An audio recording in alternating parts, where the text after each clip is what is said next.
সময়টা মোটেও ভালো যাচ্ছে না ইসরায়েলের। যুদ্ধবাজ দেশটি এখন যেন আতঙ্কে আছে যুদ্ধকে নিয়ে। তার একটি ইরান কেন্দ্রিক, অন্যটি তুরস্ক।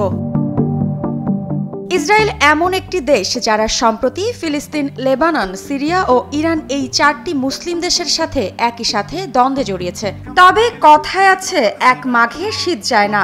ইসরায়েলেরও এবার হবে সেই দশা, এমনটাই ভাবছেন বিশ্লেষকরা।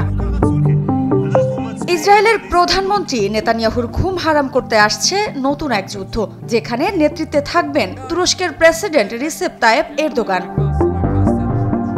বিশ্ব রাজনীতিতে এক বিস্ফোরক বিতর্কের জন্ম দিয়েছে ইসরায়েলের নাগেল কমিটির সাম্প্রতিক প্রতিবেদন। দাবি উঠেছে, তুরস্কের প্রেসিডেন্ট রিসেপ তাইয়েপ এরদোগান নাকি অটোম্যান সাম্রাজ্য পুনঃপ্রতিষ্ঠার পরিকল্পনা আঁকছেন, যার চূড়ান্ত লক্ষ্য ইসরায়েলের দখল। একবিংশ শতাব্দীতে এমন উচ্চাকাঙ্ক্ষা শোনাটা যেমন বিস্ময়কর, তেমনই বিপজ্জনক। প্রশ্ন হচ্ছে, এ কি বাস্তব পরিকল্পনা নাকি ইসরায়েলের কৌশলগত শঙ্কা থেকে আসা অতিরঞ্জন? তুরস্ক যদি ইসরায়েলের দখলের পথে এগোয়, সামরিক শক্তির দিক থেকে দুই দেশের অবস্থা কেমন হবে চলুন জানা যাক। 250-টিরও বেশি ডিজাইন অপশন নিয়ে ওয়ালটন স্মার্ট ফ্রিজ, বোঝে আপনার প্রয়োজন।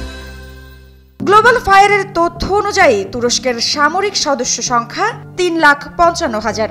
রিজার্ভে রয়েছে আরও 3,79,000 জন। তাদের হাতে রয়েছে 3,045টি ট্যাঙ্ক, 206টি ফাইটার জেট এবং 149টি নৌযান। প্রতিরক্ষা বাজেট $17.3 বিলিয়ন। অন্যদিকে ইসরায়েলের সামরিক বাহিনীর সদস্য সংখ্যা 1,70,000। তবে রিজার্ভের দিকে এগিয়ে আছে ইসরায়েল। তাদের রিজার্ভে রয়েছে 4,65,000 জন সামরিক সদস্য। তাদের কাছে 1,650টি ট্যাঙ্ক, 241টি ফাইটার জেট এবং 65টি নৌযান রয়েছে। Budget $16.6 billion. সংখ্যা দেখে মনে হতে পারে তুরস্ক এগিয়ে, কিন্তু বাস্তবতা কি এতই সরল?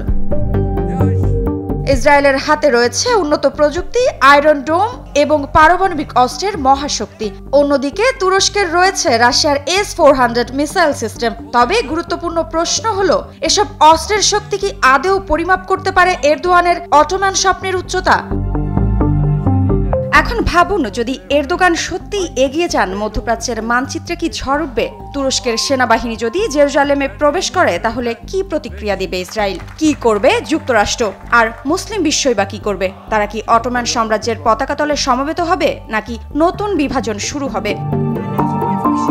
এর চেয়েও বড় প্রশ্ন, ইসরায়েল কি অপেক্ষা করবে তুরস্কের আঘাতের জন্য, নাকি আগে থেকেই প্রতিরোধমূলক হামলা চালাবে? এ ধরনের অভিযোগ তুলে ইসরায়েল কি প্রকৃতপক্ষে নিজেদের ভবিষ্যৎ অভিযানের ন্যায্যতা তৈরি করছে? তুরস্ক বনাম ইসরায়েল, এটি কি শুধুই কল্পনা, নাকি এক নতুন সংঘাতের সূচনা? এরদোগানের পরবর্তী পদক্ষেপ কি হবে তা নিয়ে শুধু মধ্যপ্রাচ্য নয়, সারা বিশ্বেরই শ্বাসরুদ্ধকর অপেক্ষা। মৃত্তিকা বিশ্বাস, নিউজ 24।